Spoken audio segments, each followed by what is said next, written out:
Prabhupada told us that after him, when the necessity arises to consult higher spiritual authority, we should go to Srila Sridhar Maharaj.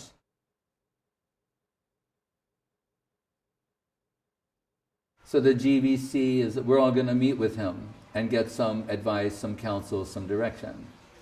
So they do that. And afterwards, when we go back, it's now 78, March of 78, March, April. He comes back and said, here's these 2 tapes of our meeting with Srila Sridhar Maharaj. And he said, Satsrup Maharaj is going to excerpt some things from here and present that to the devotees. He said, but you can hear the tapes. So I went to my room and I put on the tape. And when I heard Guru Maharaj's voice, I fell to my knees and said, that is the eternal voice of my spiritual master. It was a very odd, unusual experience. I was a hardcore Prabhupada disciple, but this was undeniably, unmistakably the voice of my eternal spiritual master. So my heart was elated, and what I could not properly express, or my godbrothers and sisters could not properly express, how we felt in the absence of Prabhupada, Srila Guru Maharaj expressed perfectly. And that's where we first heard. The disciple is like the lotus, Guru is like the water, and Krishna is like the sun.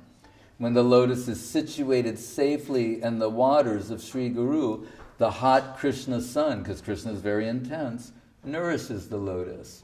Remove the water from the lotus, and the very sun of Krishna burns the lotus. And then Das Goswami, Sunyate Jagat Sarvam Govinda Girindra Jagarayate Vyagra Tundayate Kundam Jivatu Rahitasya Me. He's saying, as we felt when we left Poland, seeing the world void and vacant. But Guru Maharaj says, Das Goswami goes deeper and higher. Is that possible? Than the Shikshastakam?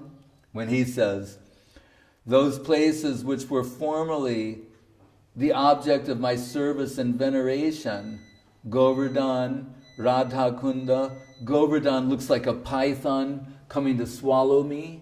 And Radha Kunda, the holy of holiest places, looks like a tiger's gaping jaws coming to devour me.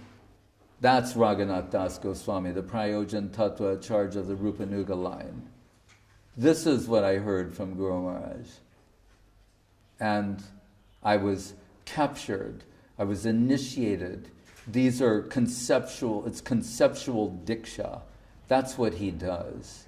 When you hear these concepts, your diksha is conceptual.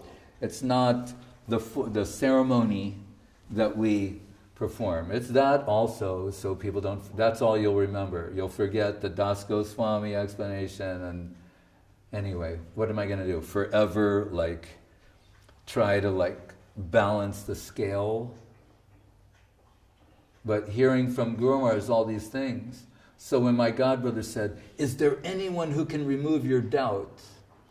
I didn't have a planned answer. I went. We're having a heart-to-heart. We're not having an argument. He's saying, I have my doubts too. And he's in a charja. At least he was that honest to admit, I have my doubts about my position. And that sort of honesty is required if you're going to embrace that seva. It's like we do anything. There's not some point where you become an avatar and you no longer have self-doubt or anything. That's bogus. A devotee, Radharani doubts her position, but you don't doubt yours. She has doubts. She says, everyone says I'm famous for devotion to Krishna, but I don't know. I think my problem is I couldn't give myself to him. That's what she says. But someone else is going to take another position, then it's highly suspect. So anyway, he says to me, is there anyone who could remove you? And we're just sitting there like two brothers we were. We're seeking a solution. We're not angry at anybody other than ourselves. We're trying to find a solution. A solution to what? Imitation. Sahajiaism means imitation. To imitate a Mahabhagavata brings degradation. You cannot be stamped a Mahabhagavata. If it says in a will, so-and-so is my successor, that doesn't mean they become absolute or Mahabhagavata. Guru Maharaj says, so-and-so thought because he was appointed by his guru as successor, he's become absolute. He said, I do not see them as such. Madhyamadikari at best, at most, like on a good day. He once said about ISKCON, he said, you could take the sum total of what you've all realized and understood, and it won't even remotely approach what I've understood from Saraswati Thakur. Was that an arrogant statement? A disqualifying, arrogant statement? So, Guru Maharaj says that, right? Then what did he say? So, the God brother says to me, anyone can remove your doubt? And I said, this is August of 1980. It just, my mouth, I heard my mouth saying something. My mouth said, Sridhar Maharaj. I said, in fact, I'll tell you this. I will now agree to whatever he says before I go and hear it. All right? I now accept fully the answers he gives to my future questions. He said, I do too. And you should go immediately. So we go there, and I've got questions from like senior god sisters. I'll just say, Jadurani. She's one of Prabhupada's original disciples. She's writing a book, on like what's wrong. One day, we had to hide her so the devotees wouldn't kill her, the disciples of the new gurus. She'd be out in the street, Prabhupada's dearest female disciple, she'd be out in the street screaming, they're bogus! Like girls trying to drag her, they're bogus! Had to put her in a hotel nearby in LA. And one day I came by to give her prasadam, she said, I don't know whether to give you dandavats or spit in your face. And I said, all right, let's talk. Because I'm supporting bogus people, is what she meant. Anyway, so we fly there. We've got all of her questions, my questions, senior devotee questions, everything. And in the first sentence, Guru Maharaj answers everything.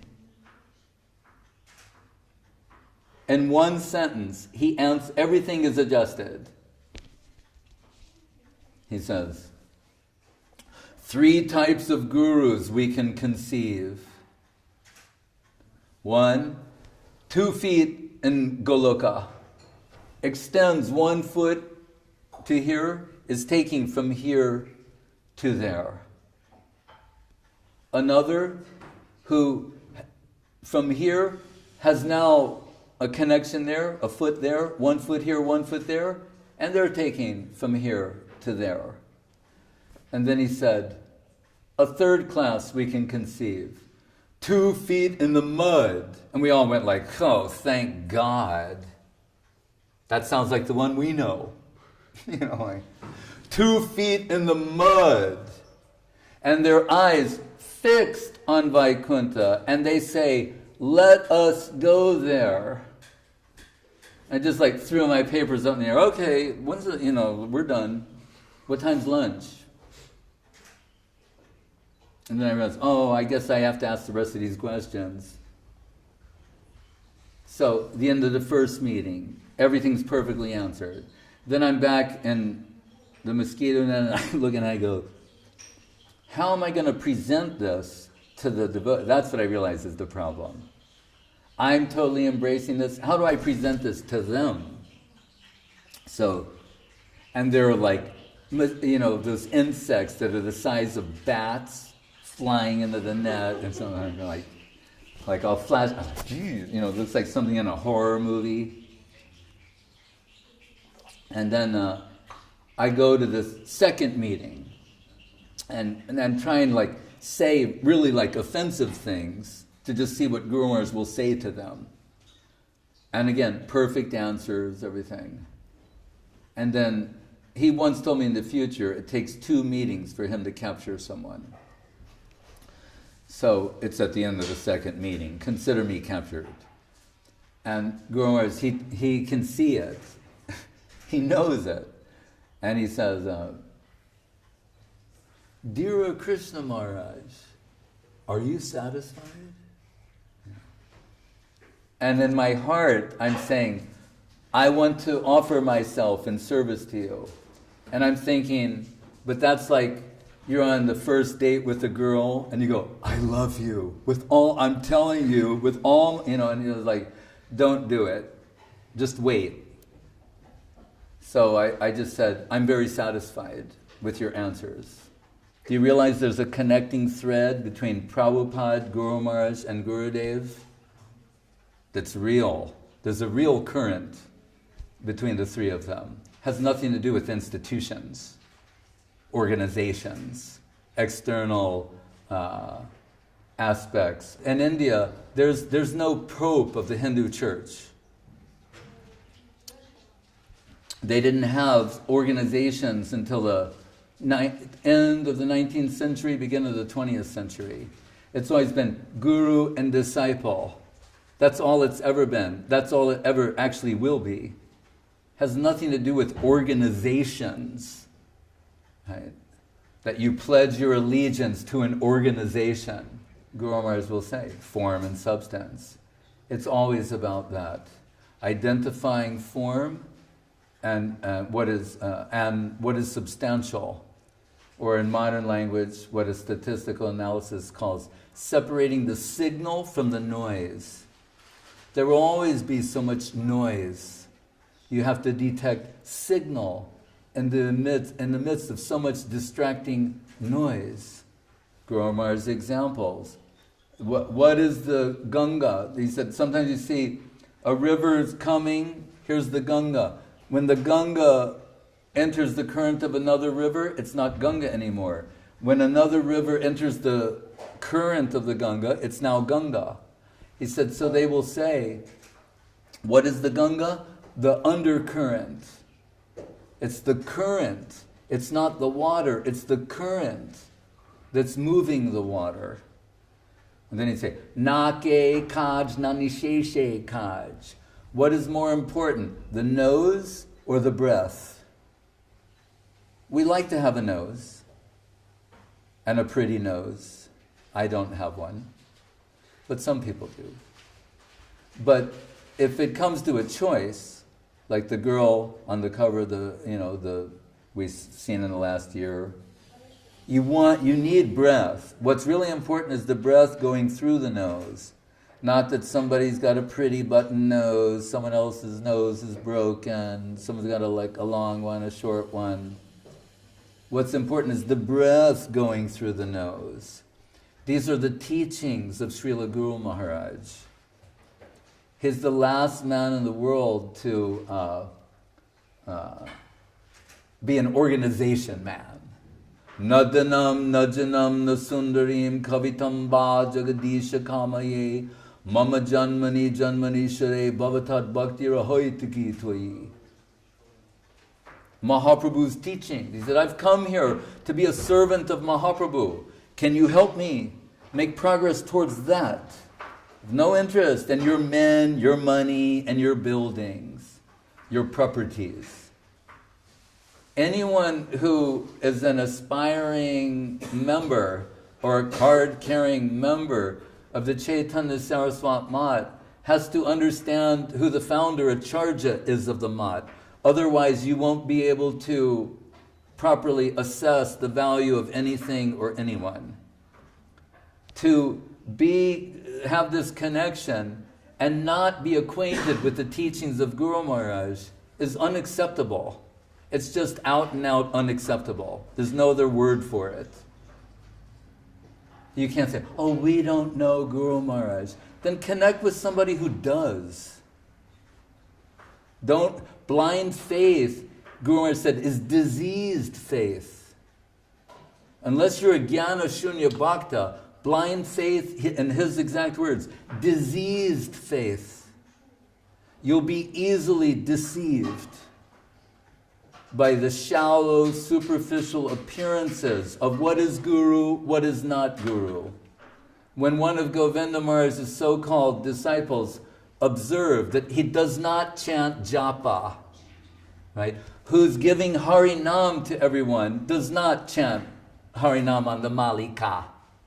Right? Gurudev used to say, he goes, in the end, when the servant in the last few days is offering Guru Maharaj his mala, and Guru Maharaj is going like, we've gone beyond that. And like he gives the mala to Srila Govinda Maharaj. Gurudev said, I wonder, why is he giving me his mala? I don't chant Harinam on the Malika.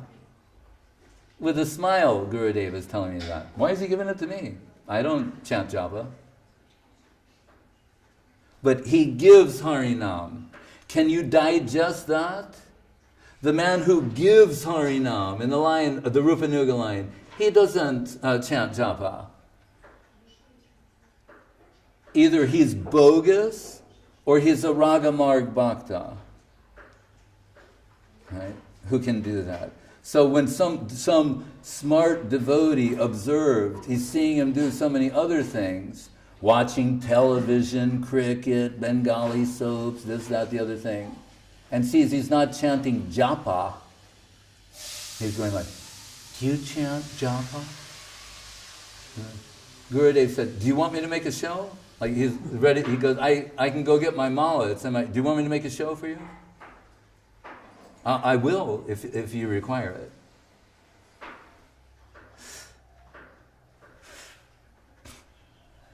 Think. Can you think? Are you people capable of thought? Or just the rote recitation of things that we're told to like keep you in the pen? You have to start thinking sooner or later.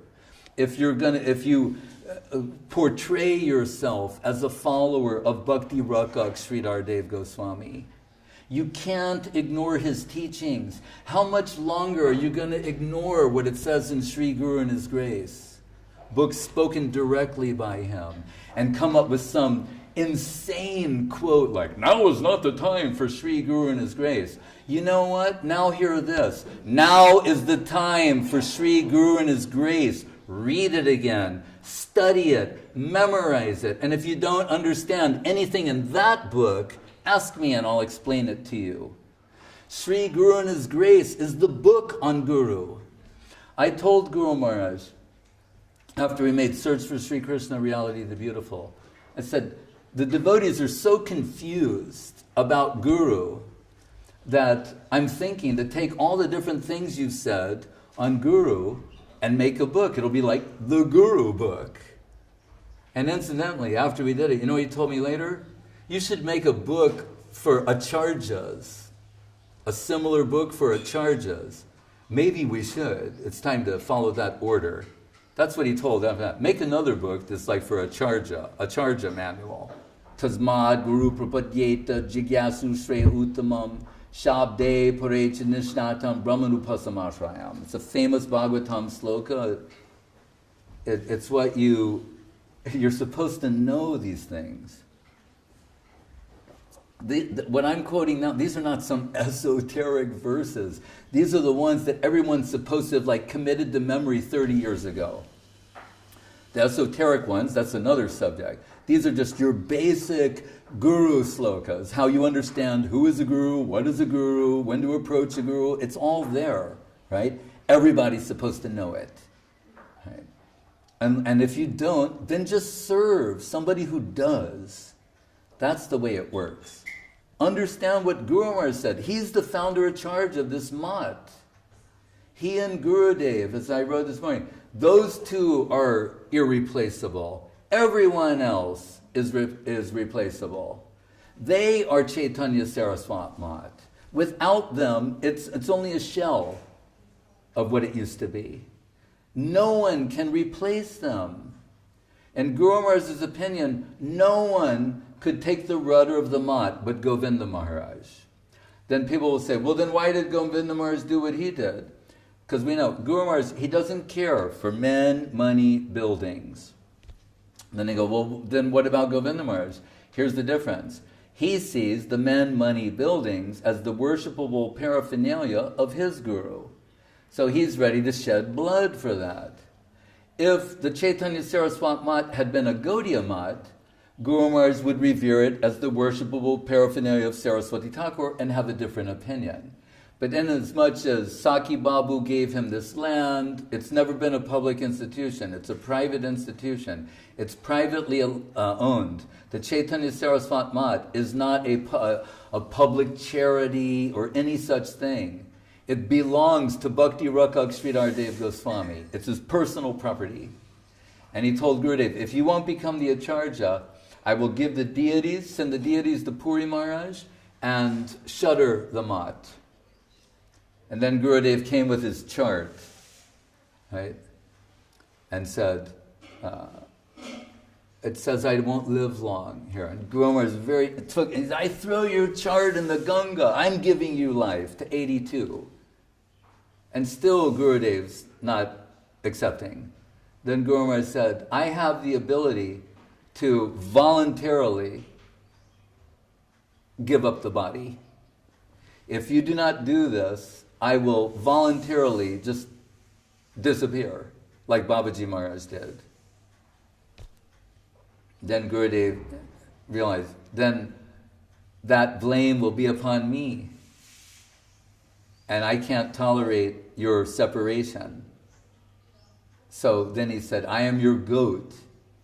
You can cut my tail or slit my throat. I'm offering. And Rupa Goswami in Bhakti Rasamrita Sindhu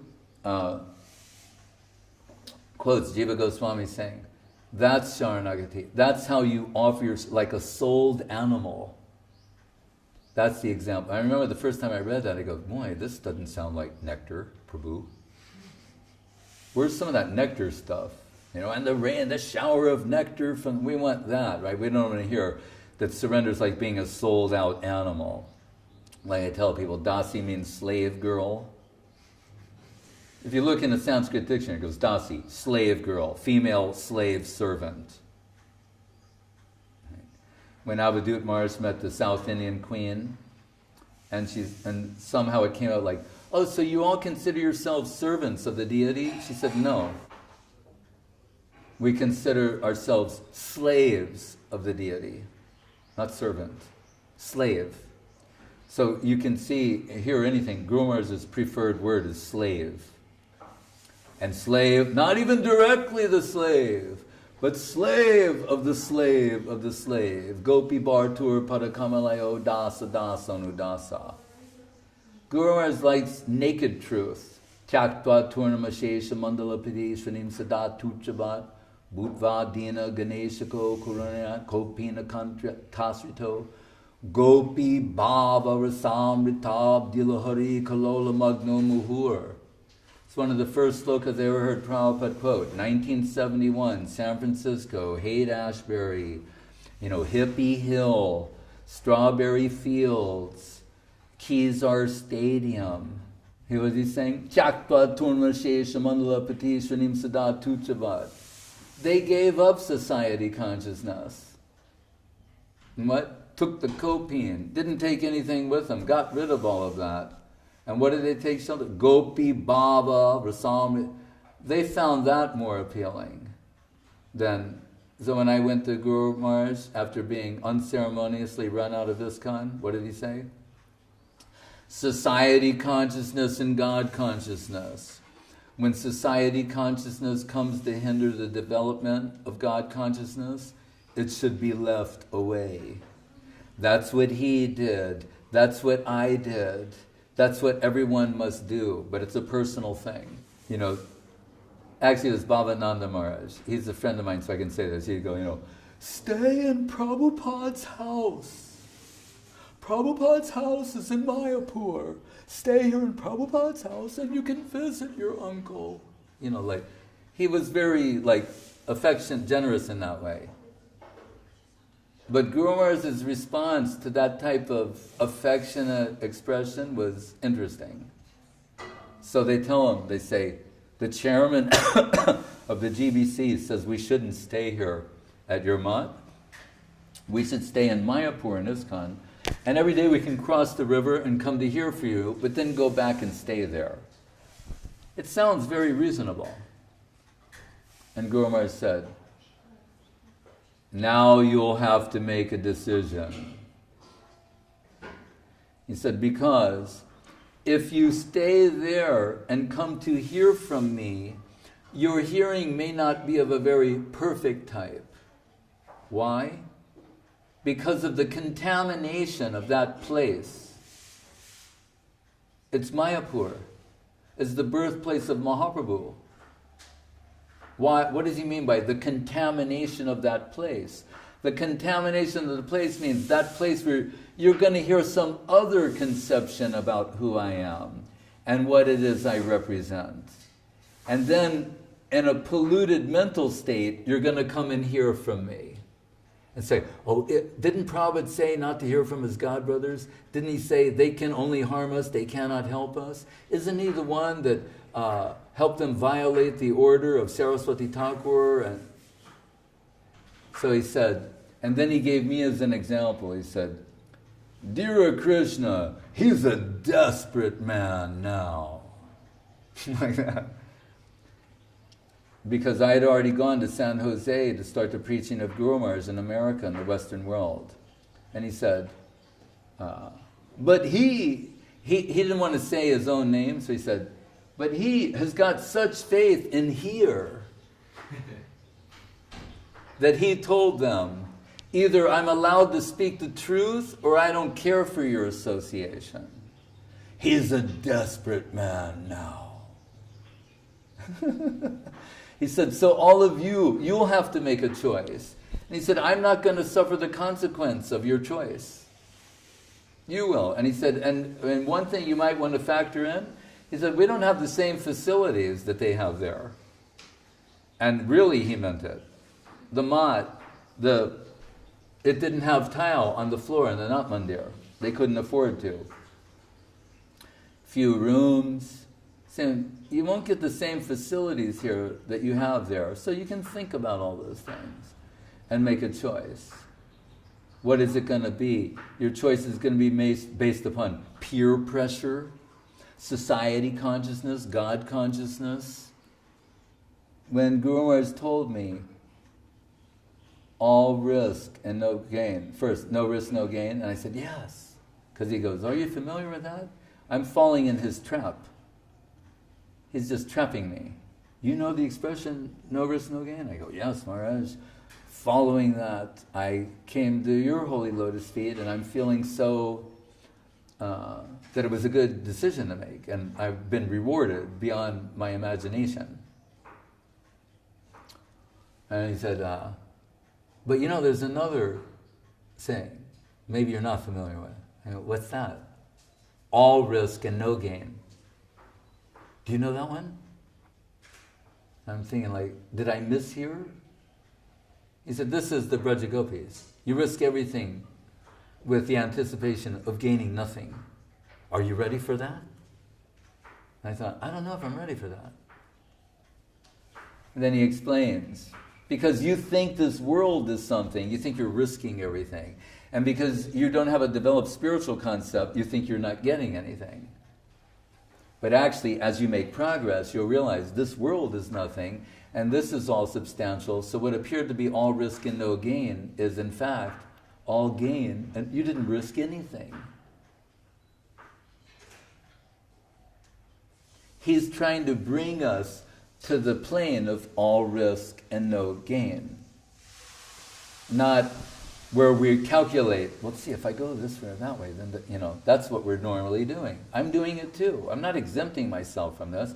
I'm just explaining to you what he told to me. And I don't say that I'm necessarily an example of following that, but these things I think about from time to time.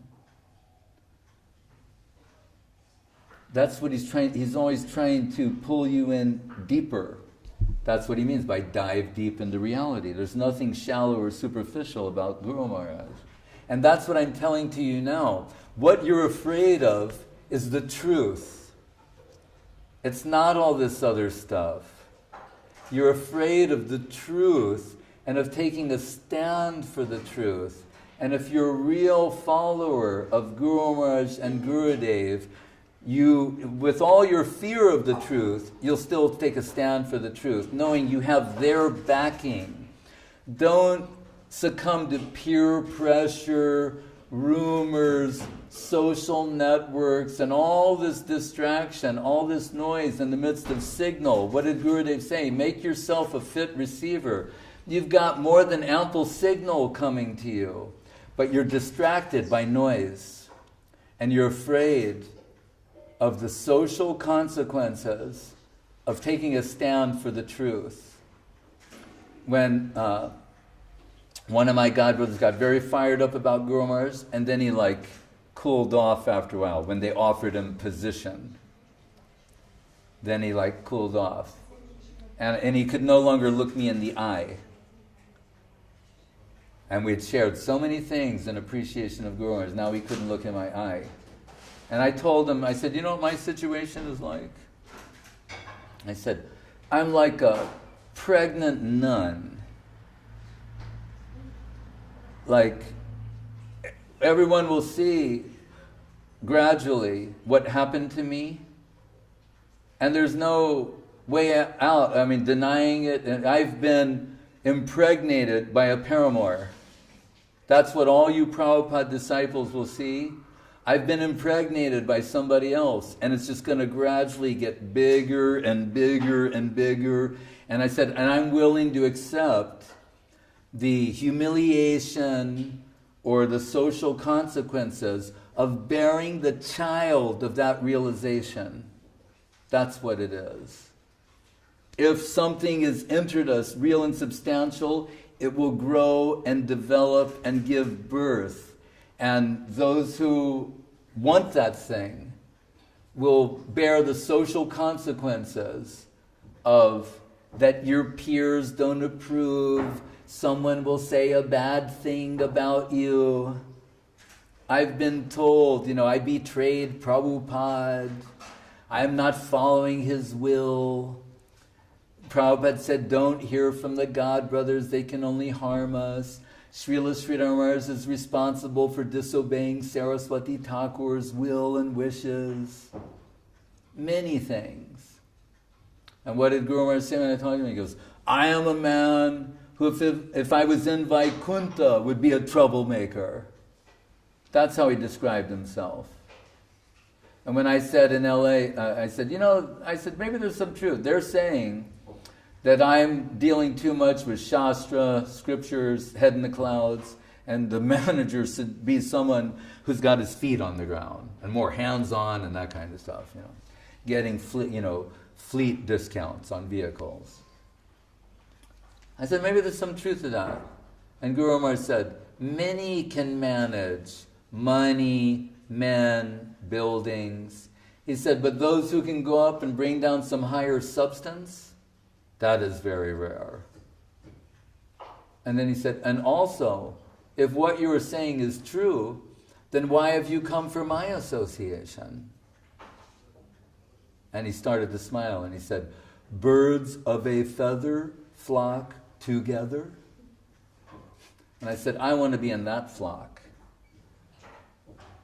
So anyway, then a year later,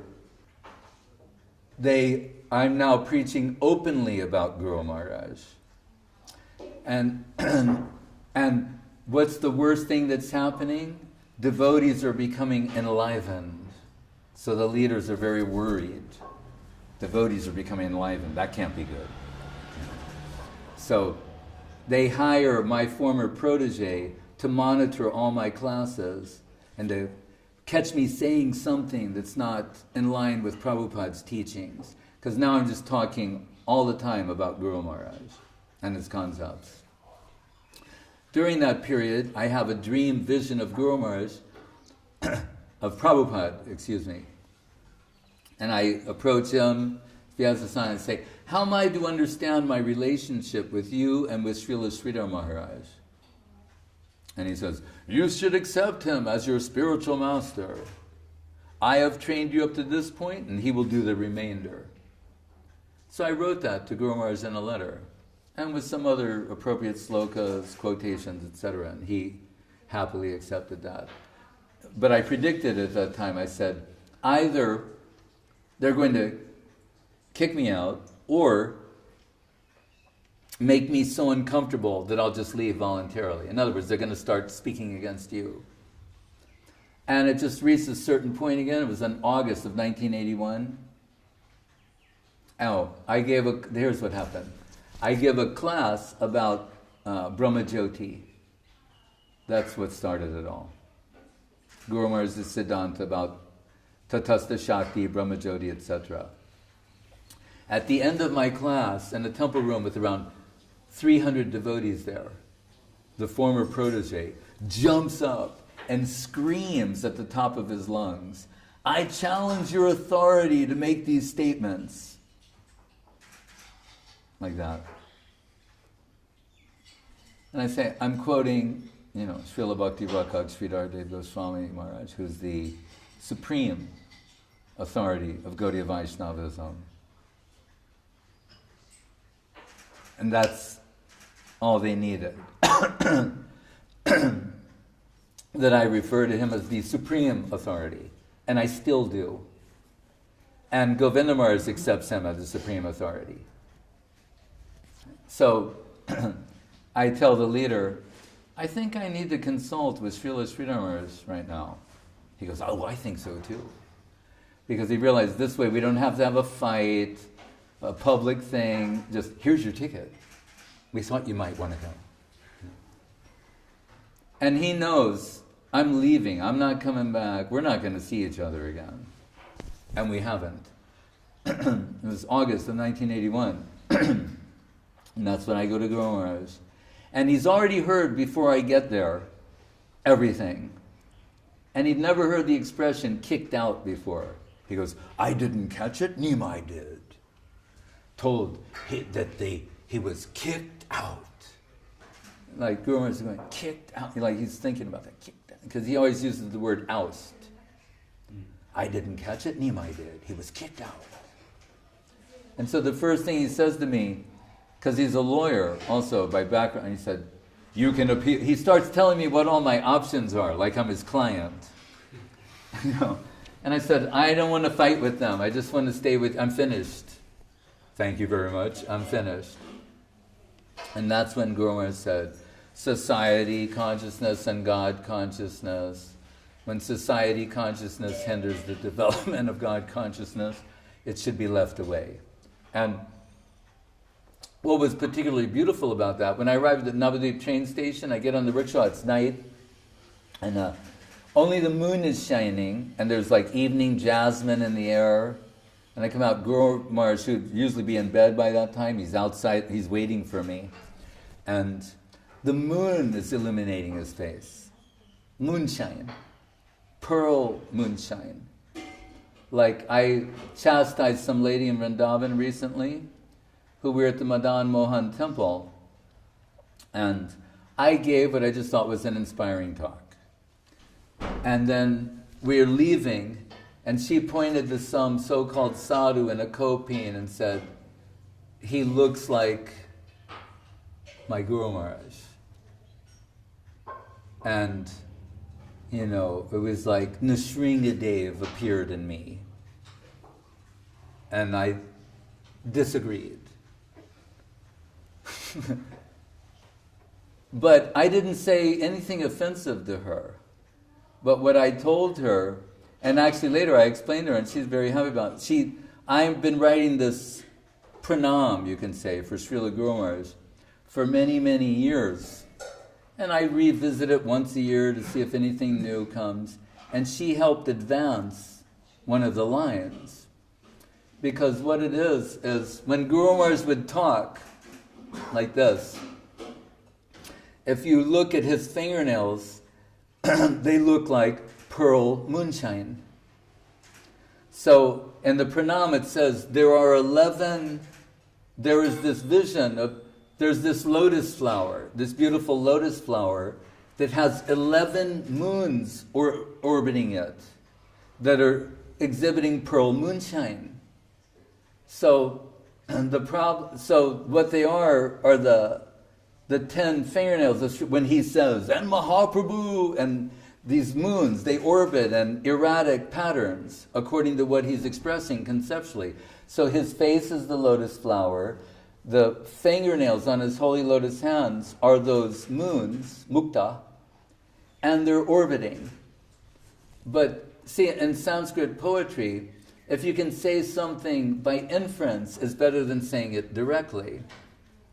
So, as someone asked, well, what is the 11th moon? This sloka is written from the position of the 11th moon. The 11th moon is what Gurudev gave Guru Maharaj. It's a pearl he wears on it. It's an actual pearl. So, the actual pearl is the speaker of the sloka. And I didn't know that previously. And the pearl is saying, the pearl's with all the other moons that are orbiting the lotus face of Guru Maharaj.